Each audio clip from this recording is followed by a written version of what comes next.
So this explains the difference between all these events. So let's review the slides we had last class.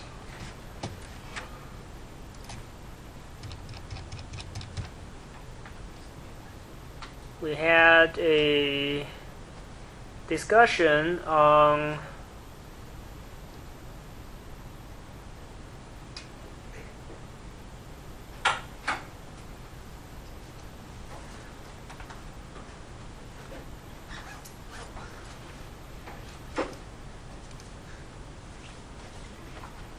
different types of events: call event, change event, time event, and signal event. So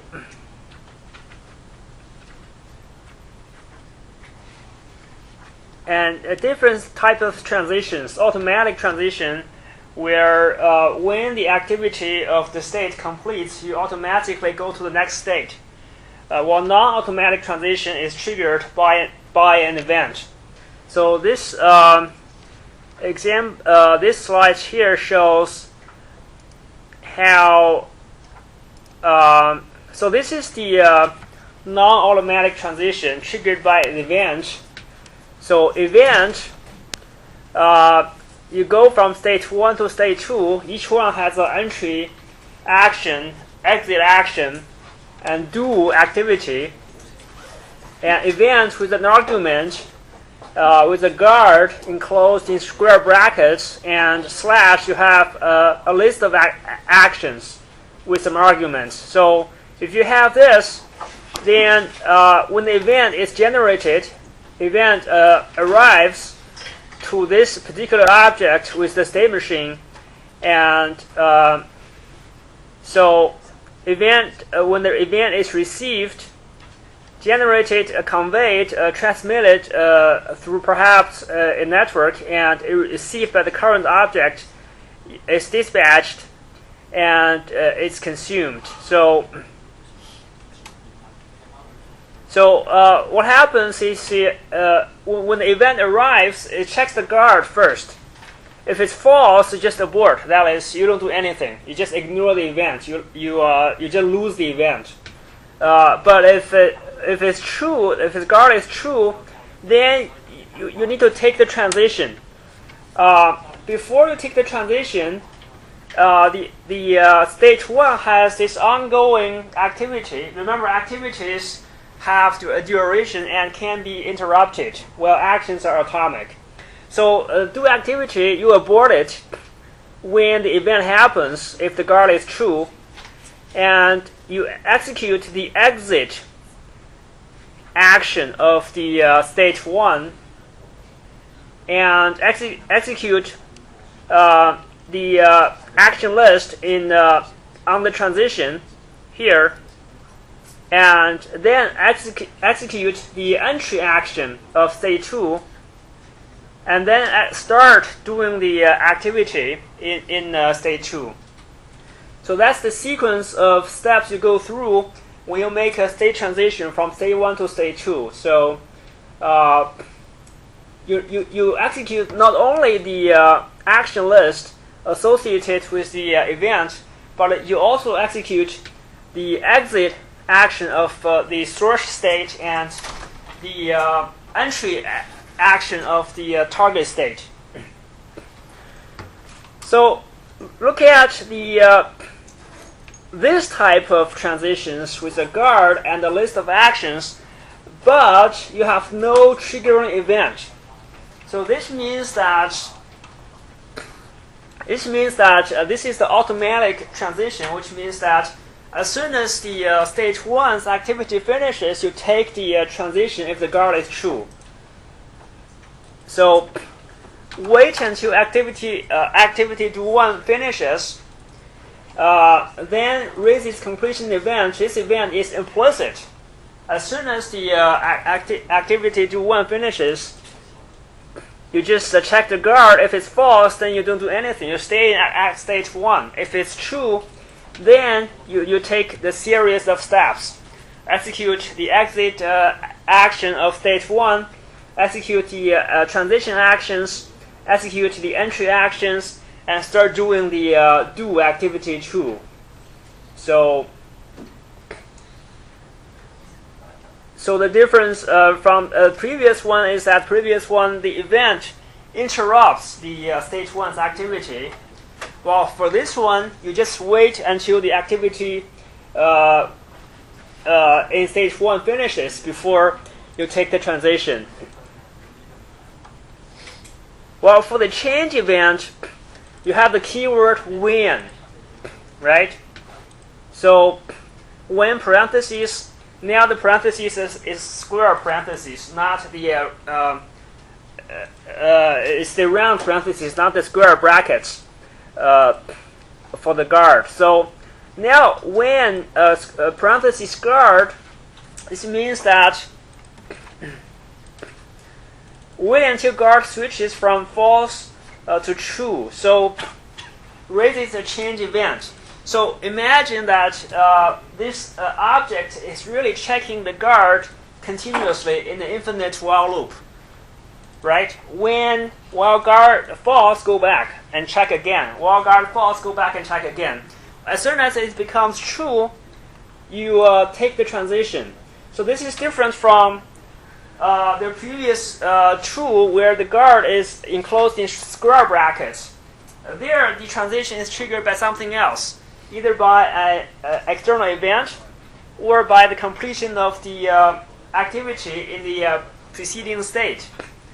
While guard is only acts as a passive condition to be checked. But if you have the when keyword, then the guard is, this thing is active. You're actively checking the guard. Whenever it becomes true, you trigger the transition. So wait until guard switches from false to true, then you do the whole bunch of steps. Abort activity, do 1, execute exit action of the stage 1, execute transition actions, execute entry action of stage 2, and execute the do activity of stage 2. So notice the difference between these three. This is the change event with the when keyword, while the previous one is the with the square brackets. This is the guard with no event trigger, which means that it is automatically taken when stage 1's activity finishes. Well, the first one is the most conventional one, where you do have an event trigger with a guard, and if the event happens and the guard is true, you abort the activity in stage 1 and go to stage 2. So okay, so we'll continue with the last lecture, where we discussed this state machine for a video rental copy. So you start with the available. In the available state, you go to a reserved and perhaps rented and returned and overdue, etc. So we discussed how you can group it, the three states into unavailable state, so that you have a hierarchical state machine where a state can be a composite state. So a composite state machine diagram contains one or more nested state machine diagrams.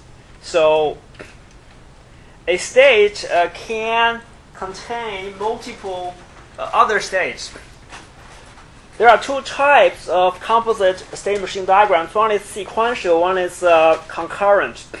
So for sequential, an object is in exactly one state in one of the nested state machine diagrams. Corresponds to an OR condition on all state machine diagrams. That is, you are in one and exactly one of the substates. So it's used to abstract generalized states. This is the case for the video rental copy example. So you can also have concurrent composite state, where an object is in one state in each of the regions of the state machine diagram corresponds to an AND condition on all regions, used to show multi-threading behavior. So if you have multiple substates, you have multiple threads, and the object is in each of the stage at the same time. So here's the example of a composite state machine diagram where we have a car's transmission. So a car's transmission can be put into neutral or forward or reverse, depending on which direction you are going. So you cannot go from forward to reverse directly for safety purposes. You can only go through neutral. Initially, when you start the car, the car is in neutral, the transmission is in neutral, and then you can select reverse to go to reverse. And while in reverse, you can select neutral, and similarly for forward. So this forward state has this icon here. This icon here, indicating that it is a composite state. It's a notation in UML. So you can expand it into its multiple substates. So this forward is called a superstate, and these three states here are called substates. So this car transmission happens to have 3 gears.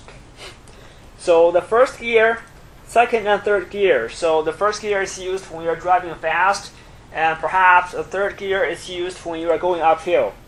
So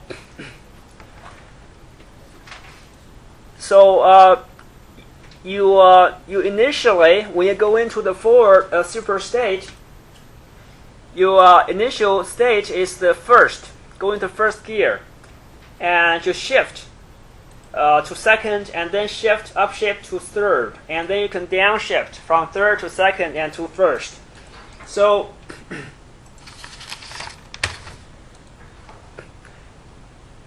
you can draw the equivalent flat state machine like this. So you can compare these two.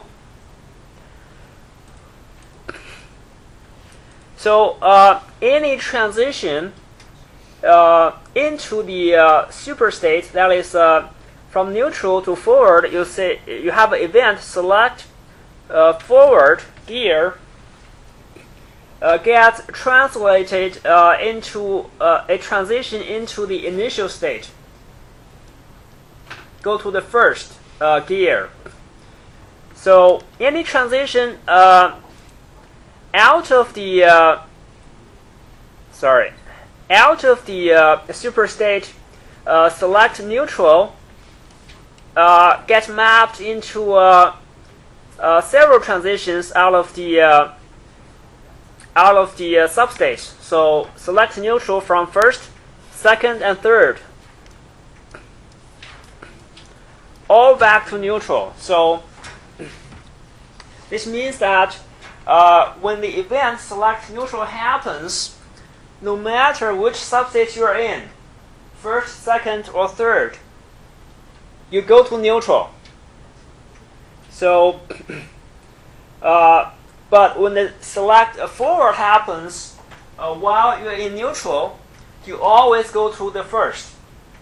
That is the initial state of the super state.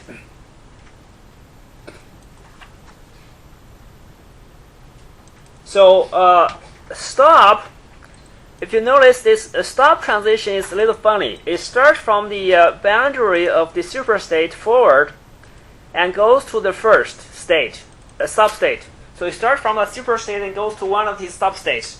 So this means that when translated into its equivalent flat state machine, it means that it goes from each of the substates, first, second, and third, all to the first substate.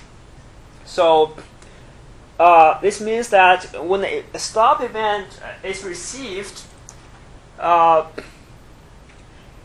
matter which substate you're in, you always go to the target state of the stop transition. So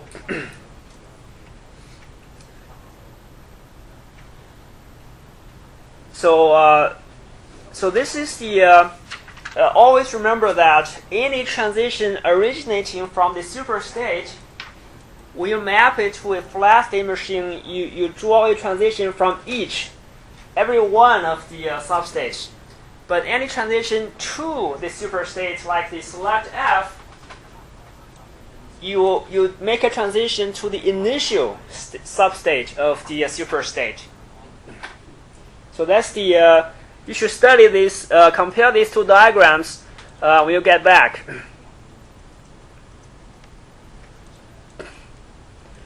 So that's the sequential superstate, composite state. So composite state, we also call it superstate. They mean the same thing. So you can also have concurrent composite state machine diagram. So when an object can be partitioned into subsets of attributes or links, each with its own state machine diagram. So here's the result of taking a class where the initial state is incomplete, and that is while you are taking the class in the middle of the semester. And at the end of the semester, you either pass it or fail it. So again, you'll see this symbol here indicating that it is a composite state.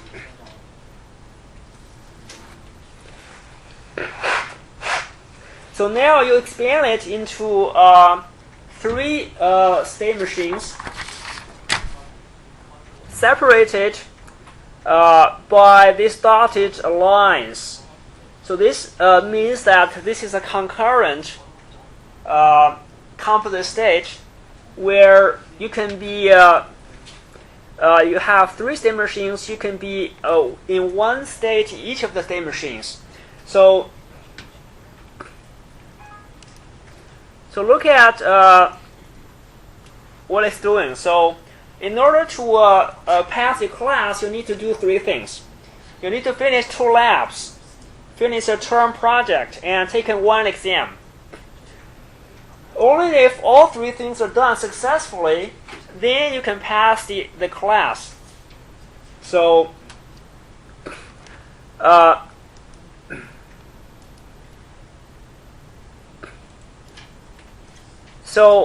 essentially, when you enter the composite state incomplete, you go into initially lab 1, term project, and take exam. You are in the 3 states concurrently at the same time. So remember, this is a concurrent composite state. And then perhaps you finish your term project first and go to project done. Perhaps you do the lab 2, then you finish your lab, and then you take your exam and you pass. Now, when all these state machines go into their final states, that's when you can take the transition out of the state into the past state. So this is the AND relation. So there's one transition out of the state originating from the take exam substate. That says if you fail the exam, you directly go to the failed state. So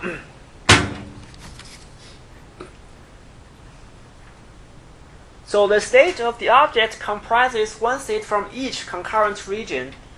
So you are really in 3 substates at the same time at any given time.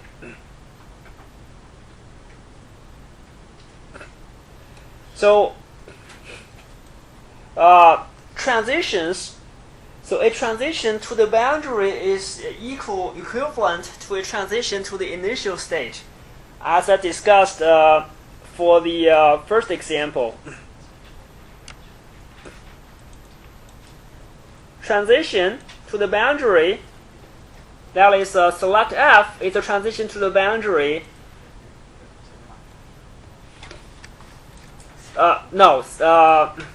Select F is a transition to the boundary is equivalent to transition to the first, to the initial state.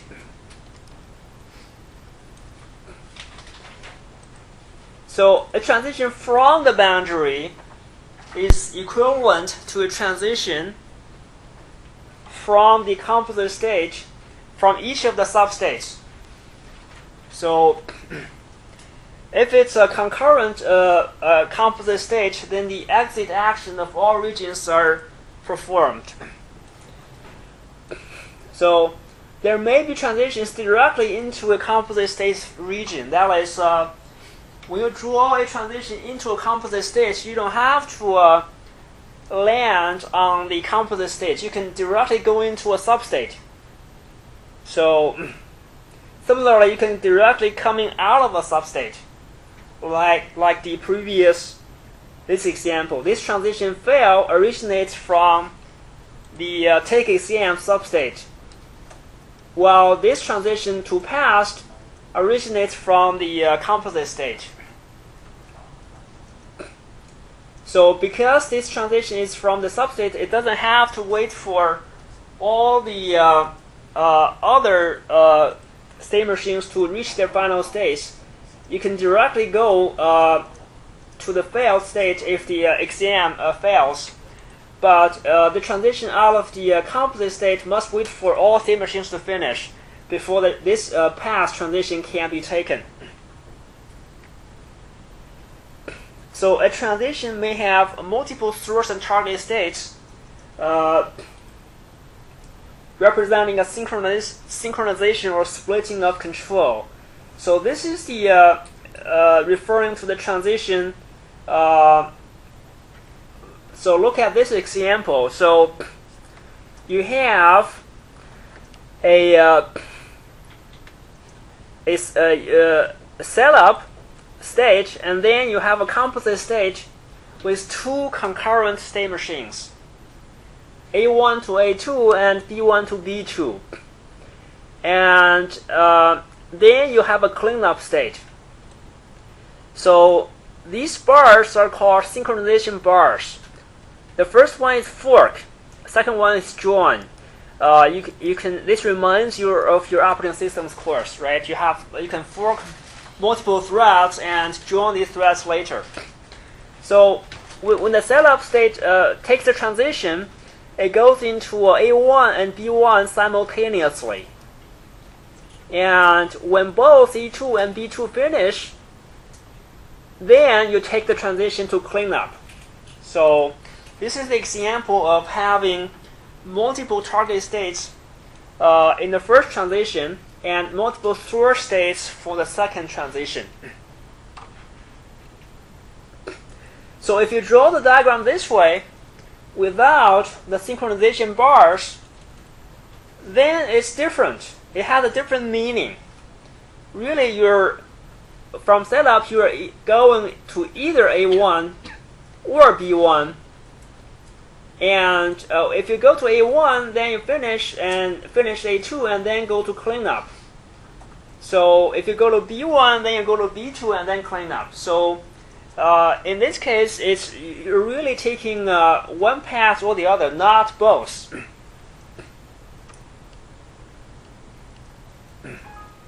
So this slide here has an example, draws this this example. Essentially, the one from our lecture slides. So these two are equivalent. Essentially, you can have this one we just showed, or you can draw a synchronization bar in the upon entry to the complete state, and another synchronization bar upon exit. So both of these diagrams are equivalent in that you must go into the 3 substates simultaneously, and only when all these 3 reach their final stage, then you can take the transition out of the composite state. So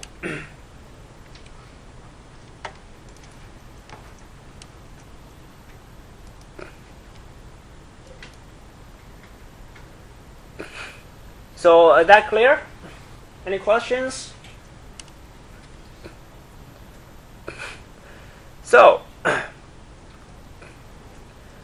now we have discussed state machines for any given object, a diagram for each object. Now we can have concurrency among multiple object state machines.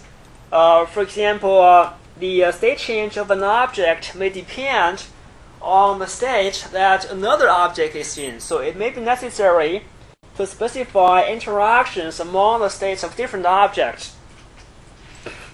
So for example, a transition in one object can depend on another object being in a certain state. So you can specify this as state machine diagram name. That's the state machine of the other object in a state name, in a certain state, or not in a state name. So, or another way of communication is by message passing, where an object can send a message to another object to cause it to change state. So think of the first one as a shared global memory, while the second one as having a separate memory space while they communicate by passing messages. So here's an example of 2 concurrent state machine diagrams communicating via the guard. So here's the transmission state machine we saw before. Imagine these are 2 objects. One is the ignition object, one is the transmission object. So the ignition, you initially go into the off state. When you turn the key, you start the ignition, you fire up the car, and when you release the key, it goes to the on stage. And when you turn the key off, you go back to off. So, however, for safety reasons, you may want to add a guard to the turn key to start transition, that only when the transmission is in neutral can you take the transition. So this guard references the neutral state in the transmission state machine diagram. So it's actually peeking across to the other object's state machine and looking at which state that object is in. Only when transmission is in neutral can you start the car in the ignition state machine. So this is to prevent you, when the transmission is not in neutral, perhaps you turn on the key, the car jumps forward or jumps backwards. So by imposing this condition, you enhance the safety of the car. So this is the example of a guard condition referencing the state in the other state machine diagram.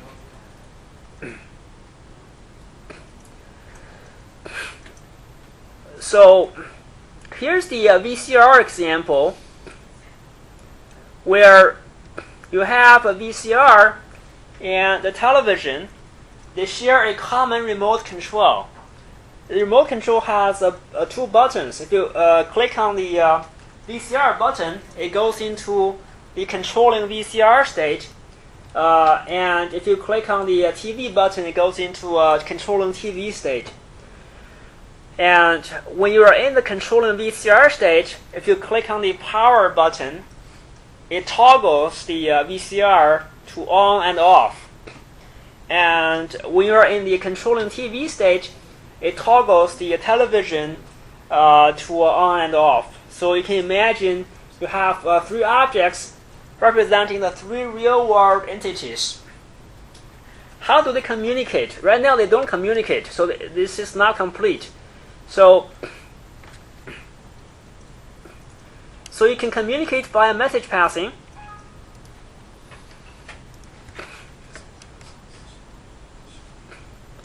So this is the controlling VCR has a self-transition. Power button is this event that triggers the self-transition / VCR toggle power with this little this shape here. It's called I think it's called a wedge. So this means that you're sending a message. Message name is toggle power to the other object, state machine. The object's name is VCR. So you're sending VCR a message with the name toggle power, indicated with the dotted arrow, from the particular transition to the other state machine, the other object. So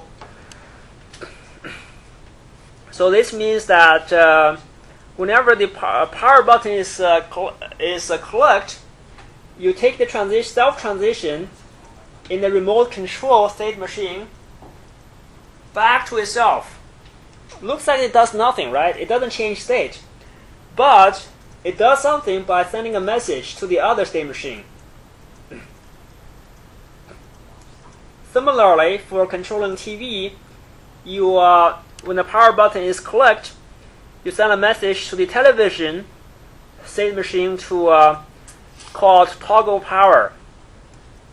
So now, upon receiving this message, the television state machine takes the transition. If it's in off, it goes to on. If it's in on, it goes to off. So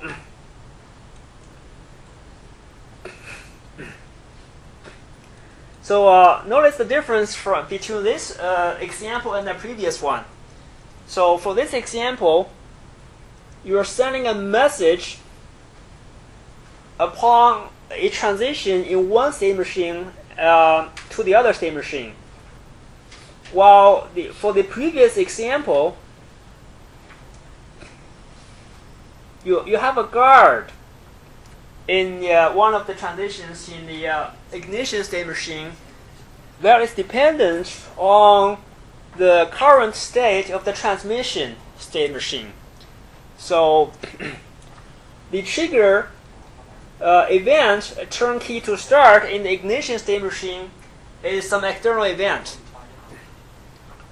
And the transmission only serves as a guard condition to act as a safety switch. Well, for this example, the trigger is actually issued. Triggering event is actually issued by the remote control state machine to the other state machine. So, any questions?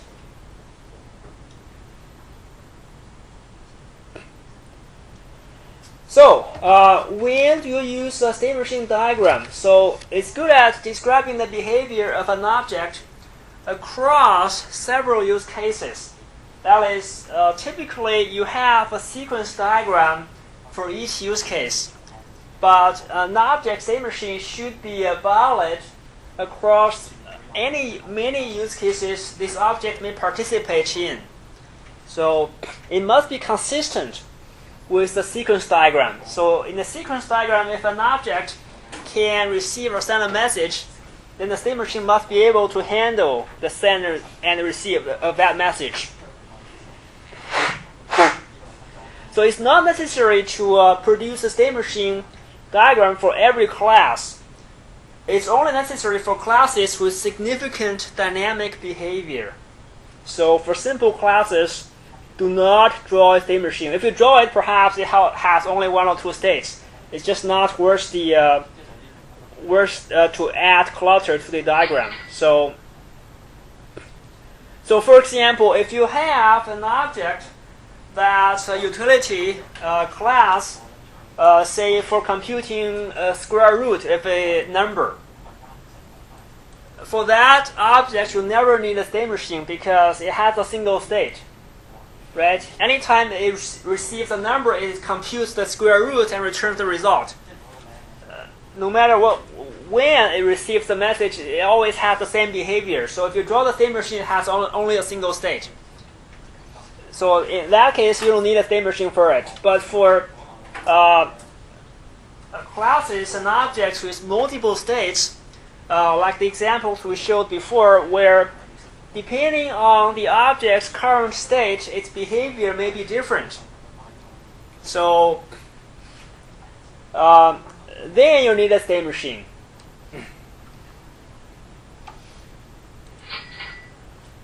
So sequence diagrams can be studied to discover objects with significant dynamic behavior. So those that can send or receive many messages. So that's a clue to you that perhaps this object needs a state machine. For objects that only send or receive very few messages, perhaps it's very simple, has simple state behavior. You don't need a state machine for it. Actually, there's automatic tools that can synthesize a state machine for an object from all the sequence diagrams it can participate in. So you can automatically derive a state machine.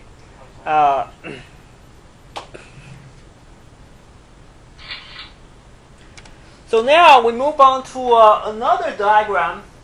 We are finished with the state machine diagram now. Now we move on to activity diagram. So activity diagram shows the flow of control through the steps of a computation.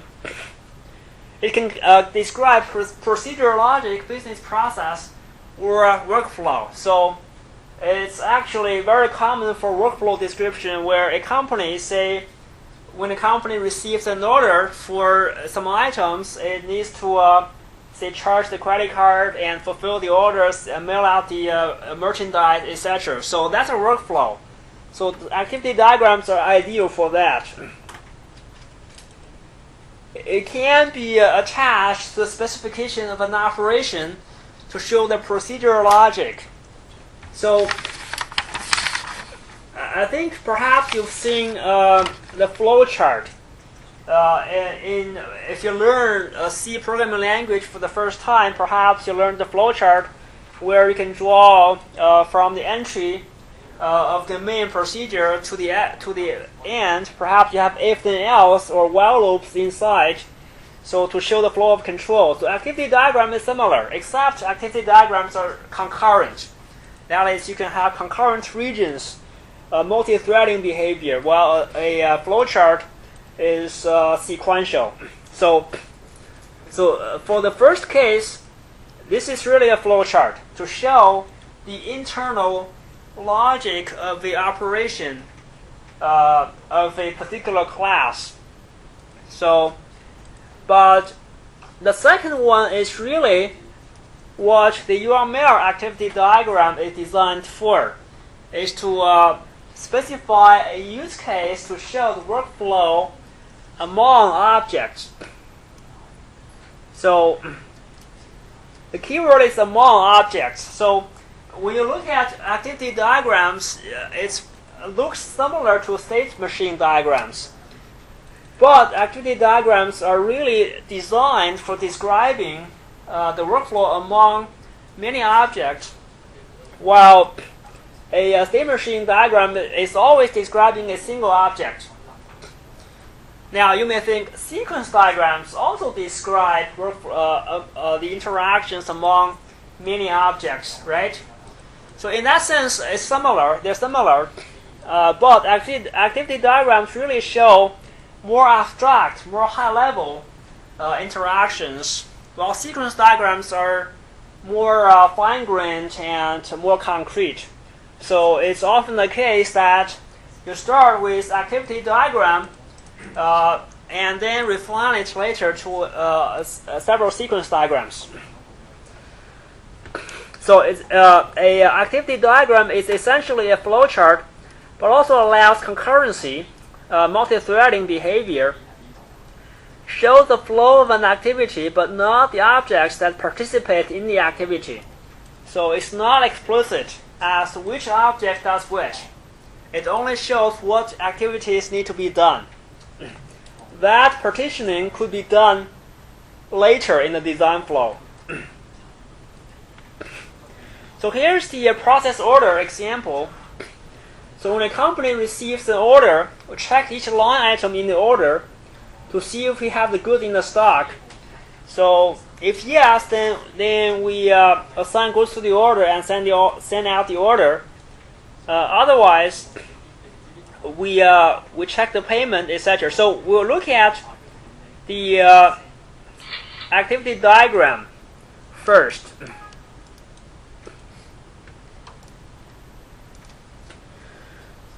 So activity diagram is similar to state machine in notation also. So you have these initial and final points.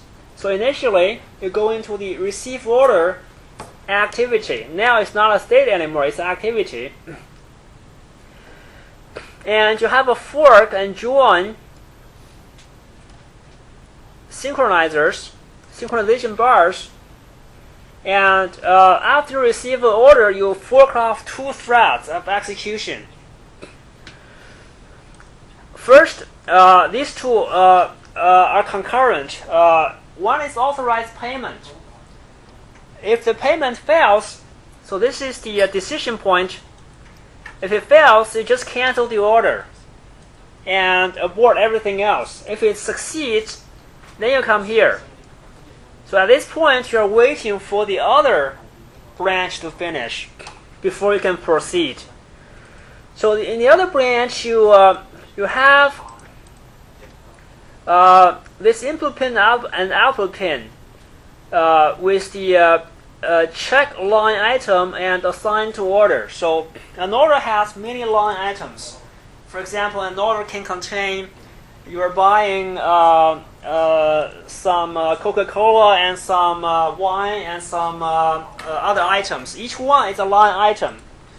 So you're checking the list of line items one by one with the iterative keyword, which means that you are checking it one by one. You can have other keywords like concurrent. You're checking them all at the same time. So this is iterative checking. So input pin and output pins indicating that you're processing, you're doing these two activities many times for each item in the list of line items. So similar to state machines, you also have guard. So when you see square bracket, it indicates a guard. So check line item, and when it finishes, you check the guard in stock.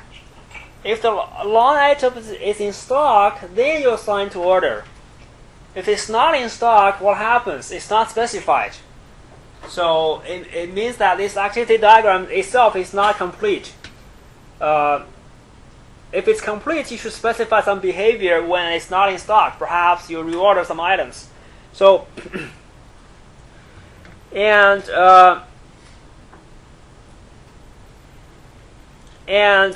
so when you finish checking the line items, finish the whole iterative loop, you encounter a fork synchronization bar, which means that you fork off two concurrent activities again. So if it's need to reorder, this condition perhaps is set within the while loop, within the iterative loop. You go to the reorder item activity. So this shape here indicates that this is a nested activity. you may expand it into another activity diagram in another part of your specification. So when both of these two branches finish and arrive at these 2 points, so authorized payment succeeds and assigned to order succeeds, then you can go to the next activity, dispatch order. Go to this activity. So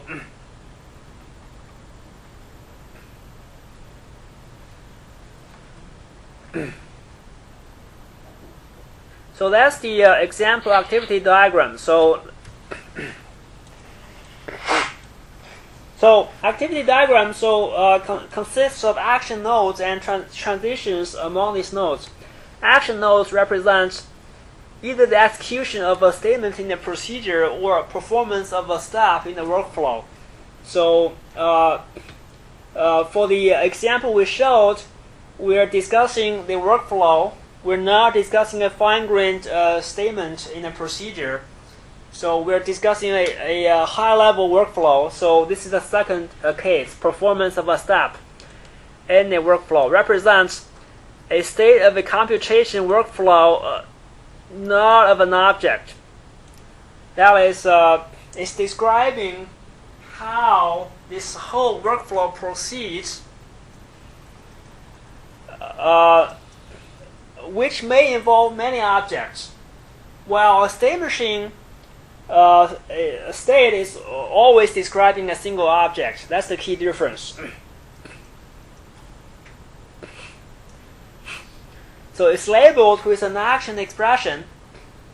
That is the name of the action, may be described by natural language or another activity diagram, as shown with the nested activity diagram notation. Action may only use attributes and links of the owning object. So we need to identify which object does this activity. So that is identified later. For the example I just showed, we did not show which object does which activity. So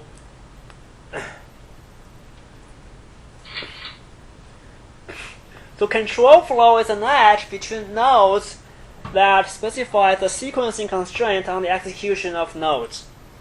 So normally result from the completion of an action of a node, but also can be triggered by some event. So for the example I just showed, all the control flow are triggered by the completion of the action of the node. This corresponds to the automatic transition in the state machine diagram.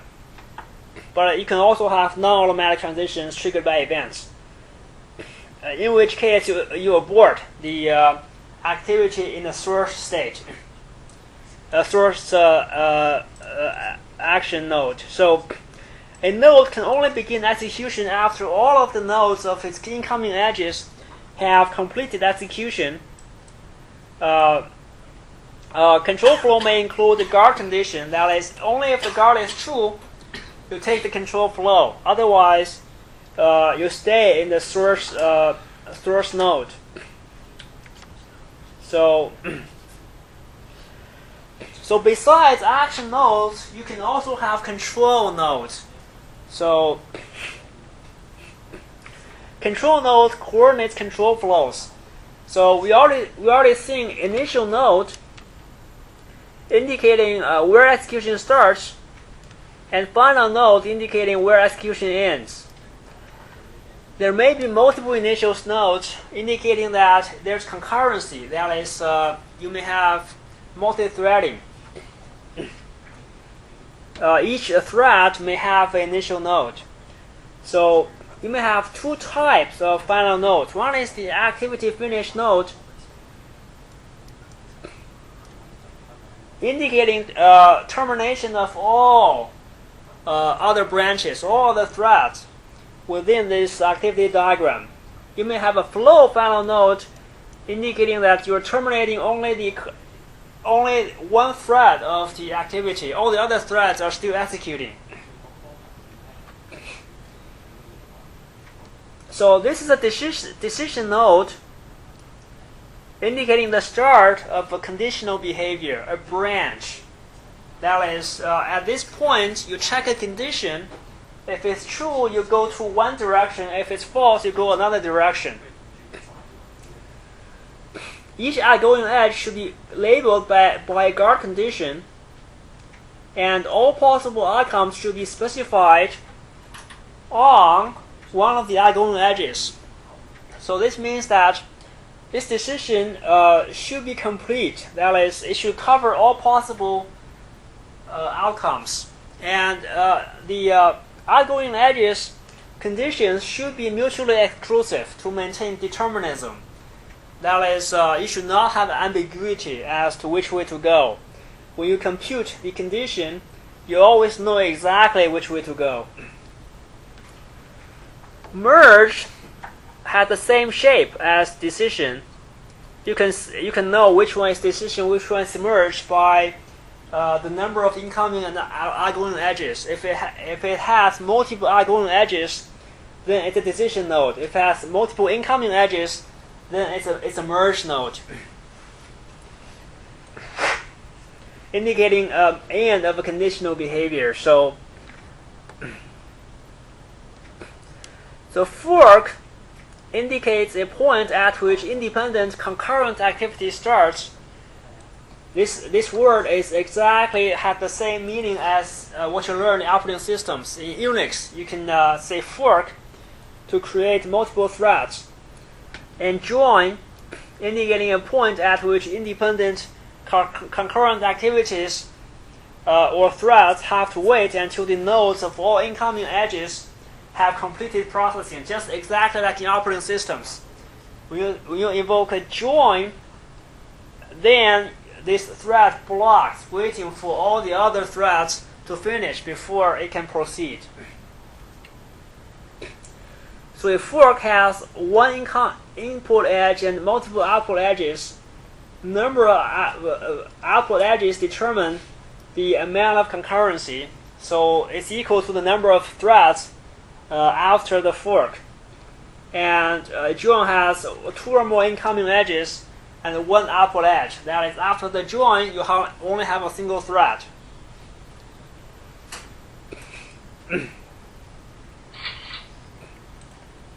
So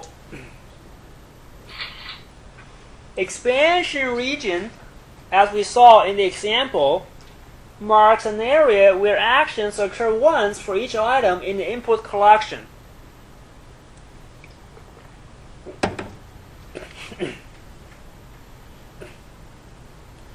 So it's a mechanism to apply a computation repeatedly to each of the elements within a collection.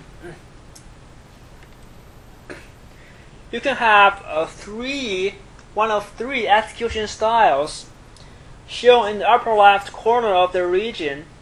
Parallel, where the inputs are processed concurrently in parallel. See iterative, where the inputs are processed sequentially one at a time in order. And stream, where the inputs arrive continuously for processing. So the stream means that the inputs are not available at the very beginning. Instead, the inputs arrive one at a time, and as it arrives, you process it. So we don't have an example for that. But in the previous example, we saw iterative execution style for the expansion region. If an expansion region has an output, it must be the same kind of a collection of values that was input. So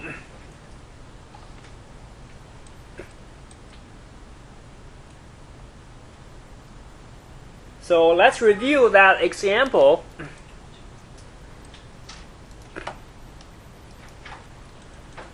So now you have, this is the expansion region enclosed in the dotted region.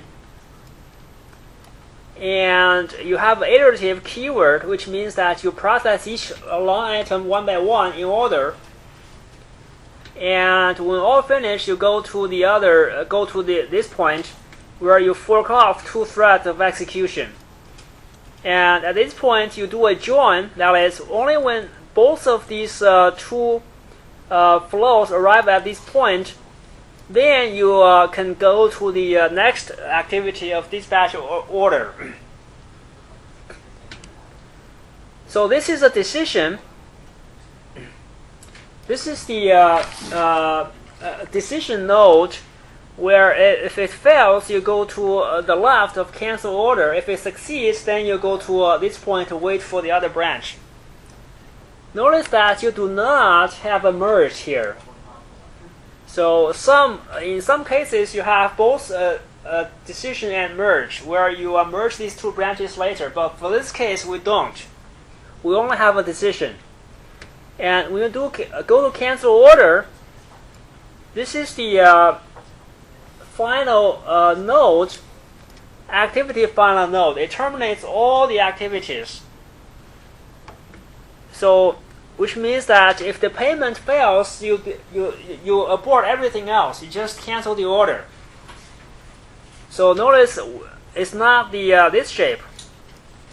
This is the flow final node, which means that if you have this shape here, it means that you only terminate this particular branch. The other branches are still ongoing. Of course, for this example, activity final node is appropriate, right? If the payment fails, you shouldn't go on to the other. You shouldn't keep on the other activities anymore.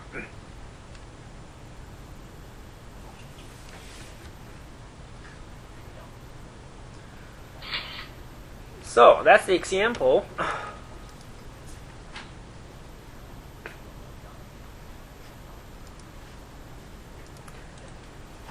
So some special action nodes, dead end action. So dead end action is some action with no outgoing edges. So it's okay in non-terminating activity diagrams. You may stay there, so that's fine. It means that not all processing has been specified. Another activity diagram may take over the processing. So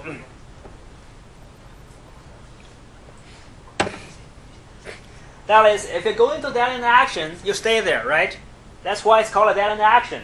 But that's fine, because the other activity diagram may start and do something else, and then perhaps return to this activity diagram to another activity. So here's an example. Another use case: replenish supply.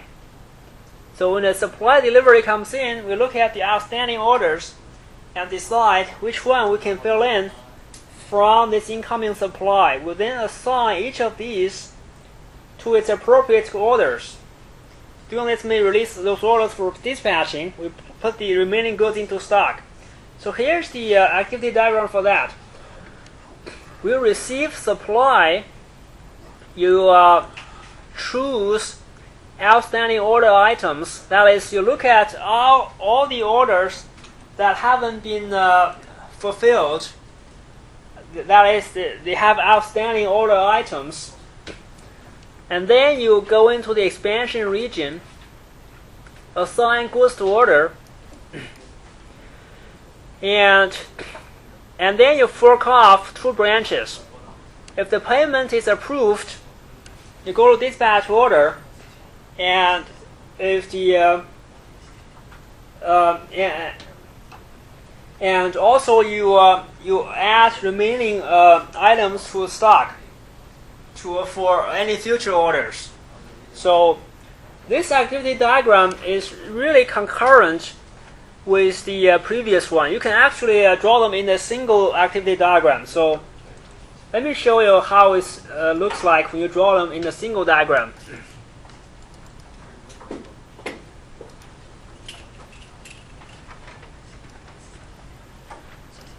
So this is the activity diagram we had before. So if you put them into a single one on a single slide, you can see so here's the original one: receive order, authorize payment, etc. So this is the original one. And on the left is the new one: receive supply and do something else. So when the payment is when you get to this point, you go to a dispatch order, which is really the same activity. So you really, from this point, you go to this point, dispatch order, right? So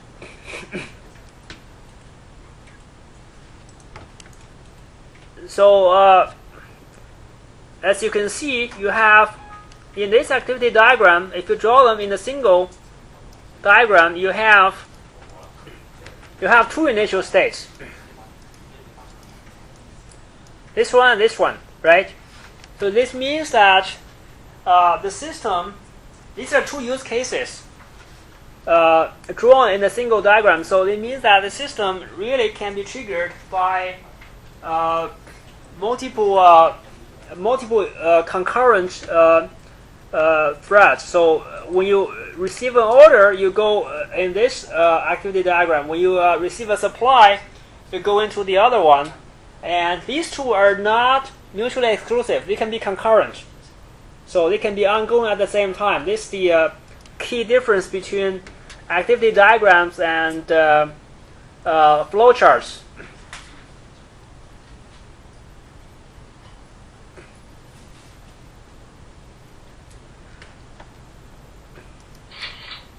So, signals. So, how do the different activity diagrams communicate with each other and communicate with the environment? So, they do this via signals. A signal is a receipt of an event from an outside process. Actually, it can also be a send of an event to an outside process. So, this shape here is a send signal.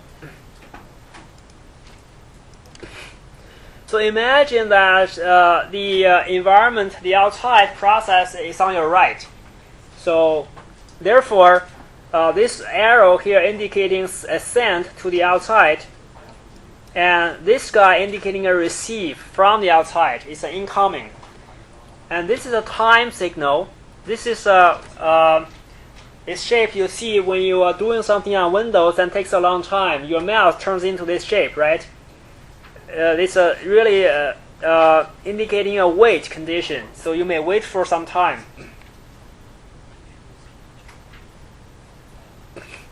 I think there's an example here. So here's the airline reservation. So this is a travel agent. Initially, it tries to reserve an itinerary and send itinerary with this shape indicating you're sending a signal to an outside environment, perhaps through the internet to somewhere else, to the airline. And you fork off two branches. So on the upper branch, this indicates that you're waiting for an incoming signal. When you get a confirmation from the airline says itinerary confirmed, then you can book the itinerary. The other branch says wait 48 hours. It's really a timeout, right? So at this point, you have two threads of execution. One is waiting for the incoming confirmation signal on the upper side. One is waiting for a timeout of 48 hours. So when the timeout happens, you go to cancel the itinerary and then to the finish. But if before the timeout happens, within 48 hours you receive the itinerary confirmed incoming signal, then you do the go to the book itinerary. So this activity diagram expresses the fact that after making a reservation for an itinerary, it sends for confirmation. If the itinerary is confirmed within 48 hours, then it's booked. Otherwise, it's canceled. So let me ask you this. What happens if you place a synchronization bar here? Place the bar, say, here. And then go to end here. What's the behavior?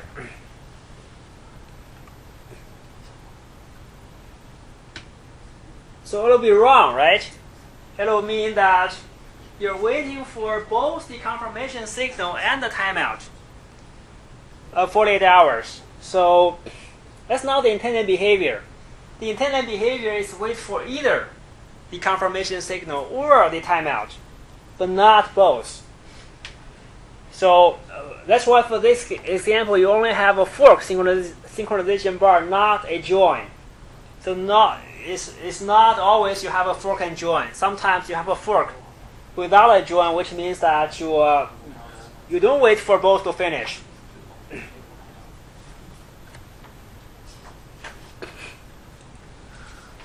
So no questions?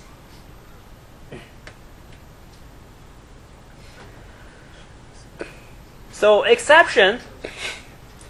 So just like in the programming languages, you can specify exceptions in activity diagram. So throw and catch, right? So you can group statements that can throw exceptions. For example, in VB.NET, you have a try block with a collection of statements. Each one can throw an exception. And you call this a protected node in the activity diagram. So equivalent to a try block in Visual Basic. And you can catch the exception with a handler body in the activity diagram, equivalent to a catch block in Visual Basic. So if the exception occurs, the set of handlers examined for a possible match. If a match is found, handler body is invoked, and the handler catches the exception. If the exception is not caught, the exception is propagated to the enclosing protected node if one exists. So this behavior is exactly the same as the behavior of exception handling in Visual Basic or in Java or in C++ in any programming language.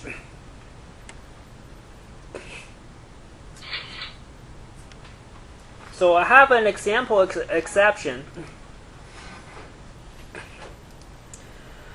So here's the web browser, URL viewer. So activity diagram. So you have this protected node. This whole thing is a protected node consisting of 3 activity blocks, activity nodes. So open URL, open display, and copy URL contents to display.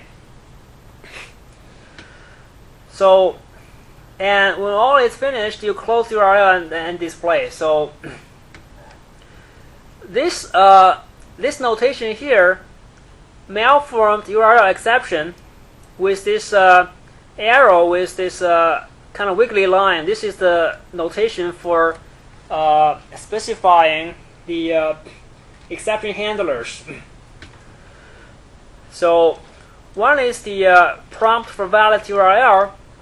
That is, when the URL is malformed, that is, perhaps you typed in HTTP instead of HTTP.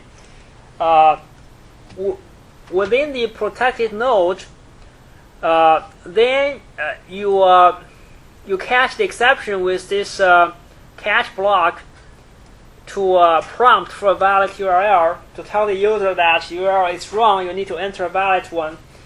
Or I/O exception, that can happen when perhaps the website is down or the internet is down. You catch the I/O exception and invoke the display unable to copy content message. So as the handler for the exception.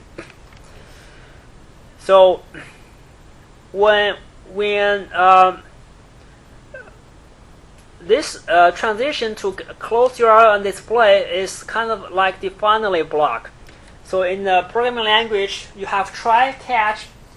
You can also specify finally, which means that no matter what happens, exception or not, you always execute this block. So if the execution flows smoothly from open URL to open display to copy contents, and they all finish without any exception happening, then you go to the close URL. But if an exception happens, you eventually you still invoke the close URL as the finally block.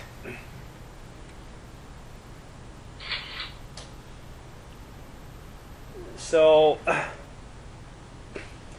as we mentioned before, activity diagram does not tell you which object executes which activity. It just tells you which activity should be executed. But you can specify who does what by using partition. So a partition shows what is responsible for an activity. So the responsible entity could be a use case, a class, a component, an organizational unit in an organization, or a row. So to show partitions, it's necessary to arrange activity diagram into vertical zones. So which may not be easy because you may need to think about who really does it. So each action is assigned to one partition. Control flow crosses partition boundaries. So here's the example of a partition. So the activity diagram we saw before, we didn't know who does what, right? So now you have a dotted line here indicating that you have two partitions. The finance department does the authorized payment, and the order processing department does all the rest. And control flow crosses partitions, right? It indicates communication between finance department and order processing department. So in the federal system, of course, these two may be implemented as two objects: finance object and order processing department object. So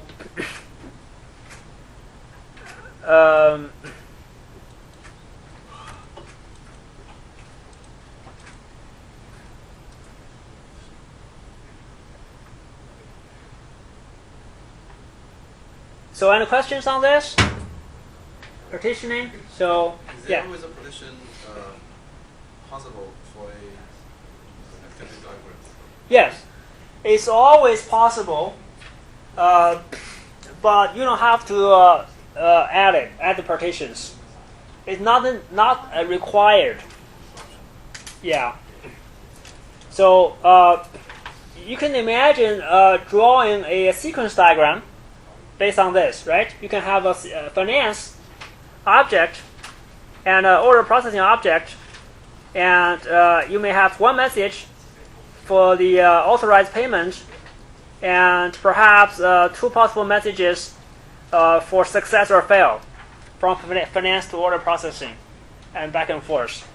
So a typical design flow is to start from the activity diagram without assigning the partitions, and then you assign partitions, and then you draw the sequence diagram, which is a more fine-grained description.